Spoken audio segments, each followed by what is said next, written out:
couple of years ago on a now retired podcast and video series I co-hosted called Jason Squared, I talked about OnePlus and my admiration for their value they provide via their smartphones in an area where I thought they should expand, and that was specifically with tablets.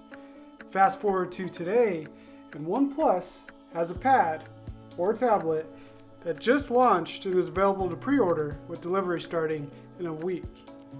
I'm Jason Cipriani, and in this ZDNET video, I'm going to walk you through some of my thoughts about the OnePlus Pad after having it on hand for roughly a month. Here it is, a nice shiny green color for the OnePlus Pad that has, you may notice, a really weird aspect ratio. It's not normal for tablets to have a 7:5 aspect ratio, but it does feel a heck of a lot like a piece of paper or a very big book when you're holding it in your hand. That's one of the nice things about it. It's 11.61 inch display, 2.8K, so I think it's 2800 by 2000 pixels for resolution, 144 hertz refresh rate, and it's powered by Android 13 with Oxygen OS because this is from OnePlus. Inside is a MediaTek Dimensity 9000 mobile platform processor. It only comes in one configuration with 8 gigs of memory, 128 gigs of storage. That's not a whole lot. It's priced at $479. It's not a bad price, but I do wish there was more storage in it. Battery life. OnePlus promises up to a month of standby time and up to 12.4, very specific, 12.4 hours of video use. Knowing I would have the tablet for quite a bit of time, like I said earlier, almost a month, I set it up, charged it completely full, and let it sit for 2 weeks. Why not? Let's see if standby is really going to last a month. At the end of those 2 weeks, battery was like at 56%, somewhere in that area. It's going to have a month of standby sitting around and doing nothing. As far as performance goes, it's buttery smooth. I don't have any issues with multitasking, which is actually quite a bit of fun with some of the gestures that OnePlus has built into Android and Oxygen OS here. I'll show you one of those gestures, which is to open apps in split screen view. You take 2 fingers from the top of the screen. There's a line that gets cut down the middle of the display. You pick a second app, and then it sandwiches them together. Works really well. I used it quite a bit, and as you saw, it's pretty snappy. Performance here isn't an issue in gaming, long text messaging sessions, or even checking emails, doing all the routine, normal stuff you would do with the tablet. I want to jump back to battery life real quick. Like I said, I tested out that 1 month claim. It's going to hit that, at least in my experience. I also tested out the battery or the video performance, and it was actually by playing a video on loop and recording it in a time lapse with the Wise Cam, I was able to get 15 hours and 41 minutes of video playback with the display brightness set at 50%. It's over 3 hours more than what OnePlus quoted for battery life on this. And my anecdotal experience in real life usage scenarios was very similar. I took it on a trip to Chicago with me recently, watched a whole bunch of Disney Plus Star Wars shows I needed to catch up on, Obi-Wan and Andor specifically. And after roughly 6 hours of video, I had 66% battery left. So again, exceeding that 12.4 hour battery estimate OnePlus offers, more in line with the 15 hours and 41 minutes that I experienced myself. The display is not OLED, it's an LCD, but I still don't have any issues with how it looks. Colors look great. I'll open up a game here real quick, Asphalt 9. See if we can get some of the colors here. I don't have any issues with how it looks. The 144 hertz speakers sound good too. The 144 hertz refresh rate does dynamically change from 30, 60, 90, depending on what you're doing. I've seen some reviews nick it for not having that great of a refresh rate. Again, I didn't see any issues in the device I have and in my daily experience with it over the last month, technically 2 weeks realistically, because it's set for those 2 weeks. Looks good though. I don't have any issues with how this display looks. Brightness is there, color saturation is there. Maybe the blacks aren't as deep as they can be in an OLED, but that's expected. It's an LCD, it's not an OLED. So those are some of the highlights, right? Good performance, strong battery life, and a great looking display that does what it needs to do when you're using it. But it's not perfect. As in any first device from a company, there's some ideas and approaches they take that need to be ironed out. And there's definitely some here with the OnePlus Pad. So let me start with those. Let's talk Android apps.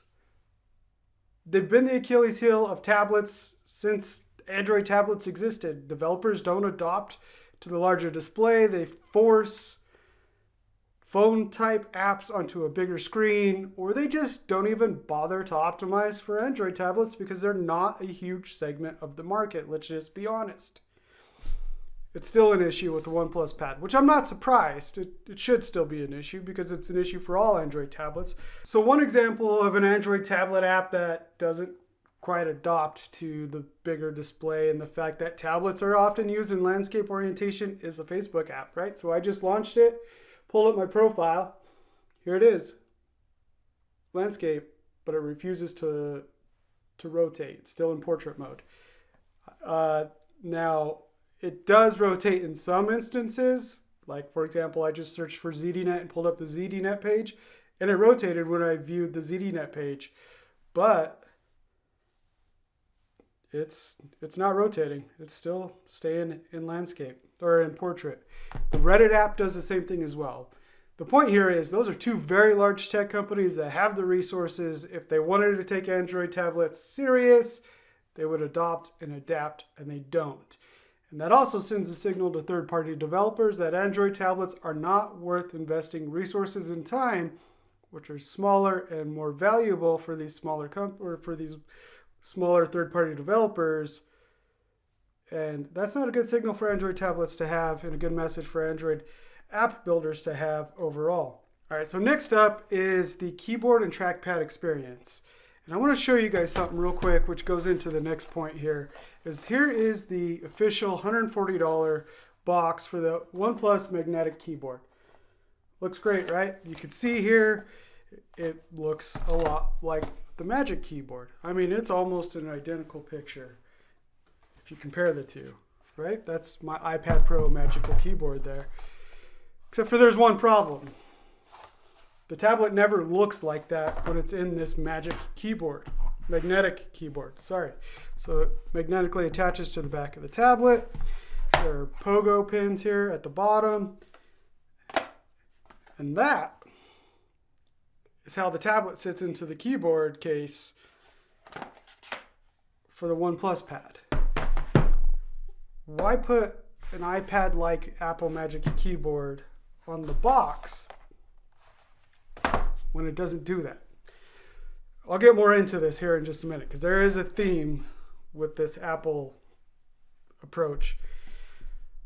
But the overall experience of the keyboard and trackpad is good, but it's not without issues. Keyboard shortcuts are finicky and confusing. I've been able to figure out where to view the actual keyboard shortcuts a couple of times within the settings, but then I forget where they're at. There's no easy way to access them. Like on other tablets, the iPad, you hold in the keyboard shortcut button and it pulls up a list, so you always have quick access to what keys you can press to do certain tasks. That doesn't exist here. OnePlus built all these extra customizations in. They should have went one extra step and done that. But I think my biggest gripe with this setup is the finickiness of the trackpad itself. Sometimes it's responsive, sometimes it works great. Other times, like just there it doesn't work. The gestures are hit or miss. And see, that should have went back and not home. So the gestures are kind of all over the place. And it's something they can fix via software, be refined, I hope, I assume. But it's definitely something that needs to be improved. for someone who's looking at this as a laptop-like replacement for productivity. Where it's at now, it's a great tablet, the OnePlus Pad, but it's not a productivity tablet, which other manufacturers have. Samsung and Lenovo, as far as Android tablets, come to mind right away for tablets that have trackpad experiences with keyboards that use an actual mouse pointer and not the round dot that Apple uses on iPad OS and now OnePlus uses on the Pad for the mouse pointer. Okay, I'll just go into it. OnePlus copied a lot of Apple features and borrowed a lot of Apple influence and ideas and implemented it into the OnePlus Pad, which is really frustrating. I mean, even the home screen with the dock looks a lot like iPad OS. Its default orientation. Yes, I can rearrange this. I can do things that I want, but this is very iPad OS-like. Then you go to things like the mouse pointer and some of the gestures, and those are very iPad OS-like. This OnePlus Pad Stylo, this isn't an Apple Pencil, but it sure looks a whole heck of a lot like one. It even magnetically attaches to the top. Where have you seen that before? Oh, yeah, with the iPad. I don't have any problems with them using that to charge that way, but why make this look exactly like an Apple Pencil? Lenovo's stylus, Samsung's S Pen for its tablets look nothing like an Apple Pencil. And I don't know if I can get this just right, but even the pop-up that shows you when the stylo is charging or has been removed, I mean, that's straight up iPad OS as well. So as good as the tablet is as a tablet and for entertainment and browsing the internet, shopping, reading emails, and even looking at social media, it's fantastic for that. And at $479, it's not a terrible deal when it comes to Android tablets.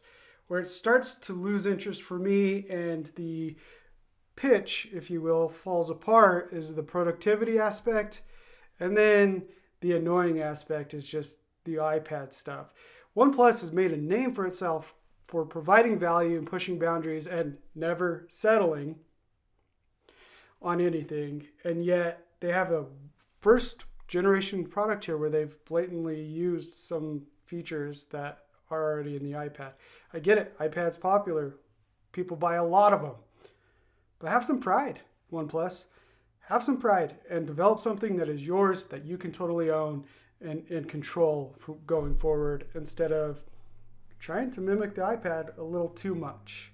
So overall, should you buy one? That depends. If you're sold on Android and you don't want an Apple tablet and you want something that's going to keep you entertained, yeah, give it a look. $479. Pre-orders are now, ships May 8th. It's not a bad tablet, although there are some Samsung tablets that are within that price range that you probably should go with instead. If you're looking for a productivity tablet, iPad Air probably is the closest price point to this. 10th gen iPad, I wouldn't do it because of the Apple Pencil situation there.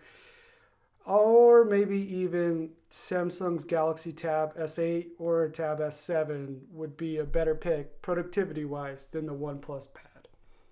Good first try, but there's plenty of room for improvement. I'm Jason Cipriani. Thanks for watching this ZDNET video. Please check out ZDNET.com for more reviews, news, and even tech tips. Thanks again.